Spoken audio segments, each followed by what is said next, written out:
दूसरा Saraswati group of colleges के इस ऑनलाइन क्लास में आप सभी का स्वागत करता हूँ। जैसा कि पूर्व में हम कुमार संभव महाकाव्य का अध्ययन कर रहे हैं और आज अध्ययन करते करते बीए प्रथम वर्ष के सिलेबस में कुमार संभव महाकाव्य यूजीसी के द्वारा बताया गया है, दिखाया गया है, लगाया गया है।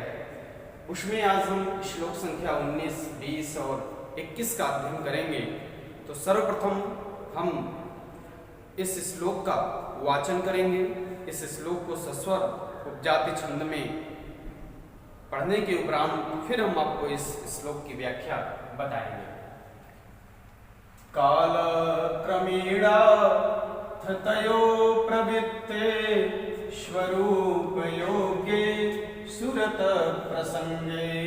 काल क्रमेणा थतयो प्रवृत्ते स्वरूप योगे सुरत प्रसंगे।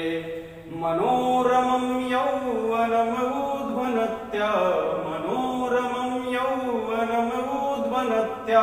गर्भो भवद्भूधर राजपत्न्या राजपत्न्या। अब अन्वय के अनुसार हम देखेंगे तो काल क्रमेणार्थ यहाँ से पथ ले लेंगे, अर्थ माने अनंतर। इसके बाद पूर्व की घटना की तरफ थोड़ा सा कालिदास ने यह बताया है कि हिमालय और मेना का विवाह हो गया है। इसके अनंतर इसके बाद की क्या घटना है वह प्रस्तुत श्लोक में कालिदास ने बताया है। अतः इसके अनंतर काल क्रमेण कुछ समय बीतने के बाद गच्छताम कालस्य कुछ काल बीतने के बाद, कुछ समय बीतने के उपरांत क्या होता है? स्वरूप योग्य सुरत प्रसंगे।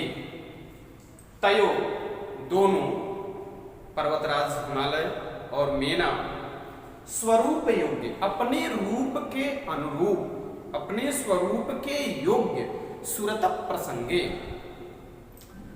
वह जब रति क्रीड़ा में संलिप्त होते हैं, समागम उनका होता है, उसके बाद अथ कालक्रमेण कुछ समय बीतने के बाद, इसके अनंतर कुछ समय बीतने के बाद तयो हिमालय और मेना, यह जानते रहिएगा कि हिमालय और मेना का विवाह 18वें श्लोक में हो गया था। मेना और हिमालय का विवाह 18वें श्लोक में हो गया। उसके बाद की घटना कालिदास यहाँ बता रहे हैं। अथ इसके अनंतर काल क्रमेण कुछ समय बीतने के उपरांत तयो दोनों हिमालय और मेना स्वरूप योग्य अपने रूप के अनुरूप, अपने रूप के योग्य सुरत प्रसंगे रति काम क्रीड़ा में समागम हो करके, प्रवृत्त हो करके, लग करके क्या किया? मनोरमम यौवनम उद्वहनत्या। मनोरमम मन को रमणे वाली, वह मनोरम है, वह जो मेना है वह मनोरम यौवन को धारण किए हुए। उद्वहनत्या माने धारण करने वाले, मनोरम यौवन को धारण करने, अपनी युवा अवस्था में परिपूर्ण हो गई है जो ऐसी मेना। मनोरमम यौवनम उद्वहनत्या भूधर राजपत्न्या, भूमि को धारण करने का जिनके अंदर सामर्थ्य था, ऐसे भूधर राजपत्न्या, ऐसे भूधर हिमालय पर्वत की जो पत्नी है, गर्भवती हुई। ऐसी जो मेना है वह क्या हुई? जो युवा अवस्था से परिपूर्ण है, जो अपने मदमत्त युवा अवस्था से परिपूर्ण है, ऐसी जो भूधर राजपत्नियां है, ऐसे जो पर्वतराज हिमालय की पत्नी है मेना, वह क्या हुई? गर्भवती हुई, गर्भ धारण किया। इसके बाद हम 20वें श्लोक को देखेंगे।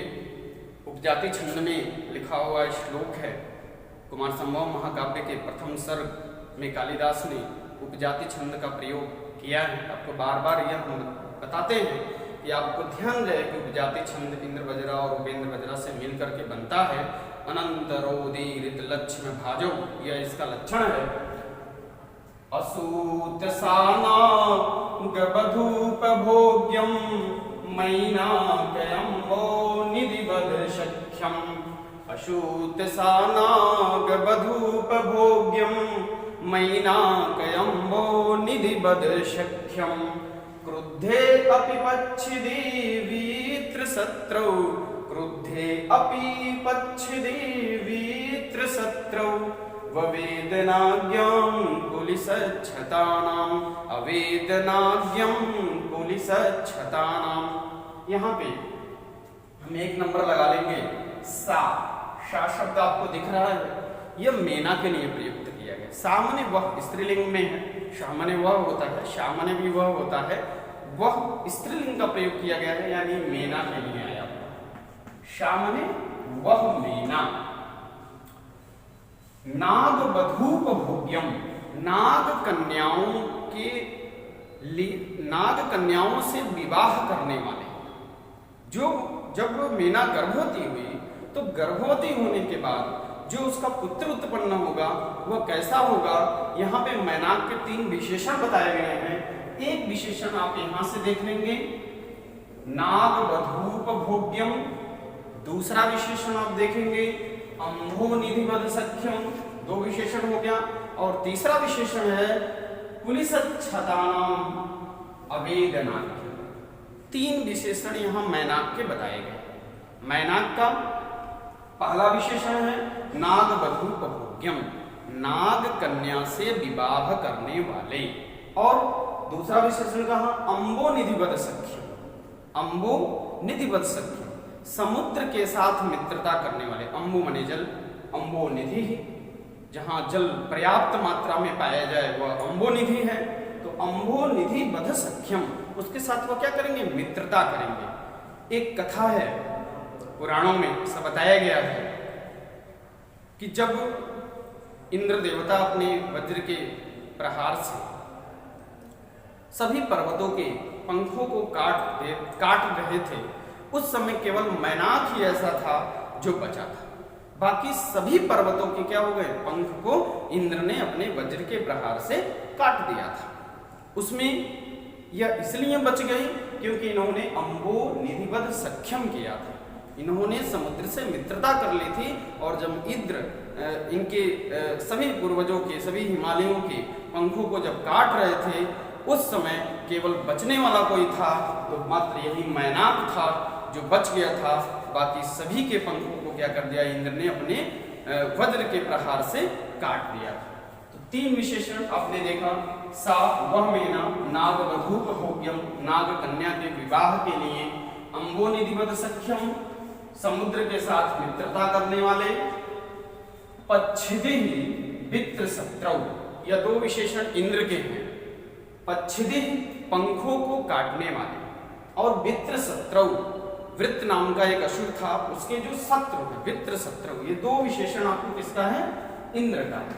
इंद्र देवता का 2 विशेषण, पच्छिदि पच्छों को, यानी उनके जो पंख थे पंखों को काटने वाले, छिद छिद करने वाले, छिद धातु है, छिद छिद कर दिया। और वित्रशत्रौ, क्या कर दिया, वृत्त का जो शत्रु है, ऐसे पंखों को काटने वाले वृत्त के शत्रु, कुलिसच्छतानाम अवेदनाज्ञा क्रुद्धे अपि। तो क्रुद्धे अपि का अर्थ वाले करेंगे, पच्छिदि वित्रशत्रौ के बाद क्रुद्धे अपि को कर लेंगे। क्रुद्धे अपि क्या करता है, क्रुद्ध होने पर भी, क्रुद्धे अपि क्रुद्ध होकर के, यानी गुस्सा होकर के जिसको कहा जाए, क्रुद्धे अपि कुलिसच्छतानाम, कुलिस मने होता है वज्र, इंद्र के वज्र को संस्कृत में कुलिस कहते हैं। कुलिस इंद्र के वज्र को त्वष्टा ने बनाया है, यह भी जानते रहिएगा। कुलिसच्छतानाम, पुलिस के छत से, पुलिस के द्वारा मारने थे, अवेदनाज्ञाम, जो वज्र के प्रहारों से क्या है, अवेदनाज्ञाम, जानता नहीं है, अनभिज्ञ है, ऐसे मैनाकम अशूत। यहाँ मैनाक है, अभी इसका अन्वय किया गया था, मैनाक अशूत। जो मैनाक है वह क्या हुआ, अशूत, उत्पन्न हुआ। अशूत माने होता है प्रसूत, असूत प्रसूत कुछ भी कर सकते हैं, दोनों सही है। असूत माने उत्पन्न हुआ, कौन, मैनाक। किसके गर्भ से उत्पन्न हुआ, मीना के गर्भ से। अब हम एक ऐसे श्लोक की तरफ चलते हैं। अथावमाने न पितुः प्रयुक्ता दक्षस्य कन्या भव पूर्व पत्नी। इतिहास को बता रहे हैं जो हमें पुराणों में देखने को मिलता है। अथ आवमानेन पितुः प्रयुक्ता दक्षस्य कन्या भव पूर्व पत्नी। सती सती योग विशिष्ट देह सती सती योग विशिष्ट देह ताम जन्मने शैलबधू प्रपेदे ताम जन्मने शैलबधू प्रपेदे। यहाँ महाकवि कालिदास ने अथ इसके अनंतर इसके बाद इतनी कथा होने के बाद मैनाक के जन्म लेने के उपरांत पहले हिमालय और मीना का विवाह हुआ, फिर मैनाक ने जन्म लिया, तदुपरांत क्या किया, अथ इसके अनंतर दक्षस्य कन्या राजा दक्ष की जो पुत्री है, राजा दक्ष की जो कन्या है। आप थोड़ा सा दक्ष के बारे में जान जाएं कि दक्ष प्रजापति ब्रह्मा के अंगूठे से इनका यह उत्पन्न हुए हैं। इनका जन्म ऐसा माना जाता है दक्ष का कि वह ब्रह्मा के अंगूठे से हुआ है और इनकी 16 पुत्री थी। इनके पत्नी का नाम प्रसूति है और उसी से 16 कन्याओं में से एक सती कन्या हुई थी जिनका विवाह भगवान शंकर के साथ हुआ था। बार बार मना करने के उपरांत भी जब इनके पिता ने यज्ञ किया, उस यज्ञ में इन्होंने भगवान शिव शंकर को नहीं बुलाया था, लेकिन लाख मना करने के बावजूद भी यह उस यज्ञ में गई और वहां देखी कि इनके जो पति हैं भगवान शंकर, उनकी अवहेलना की जा रही है, बड़ा अपमान किया जा रहा है। इससे वह दुखित होकर के अपने प्राण को उन्होंने त्याग दिया था। तो सती सती शब्द 2 बार आपको देखने को मिलेगा। एक सती का नाम है सती और एक सती का अर्थ है सती हो जाना। अपने योग विशिष्ट के बल पर, अपने योग शक्ति के द्वारा उन्होंने अपने शरीर का क्या कर दिया था, त्याग कर दिया था। अभी आगे आगे आएगा।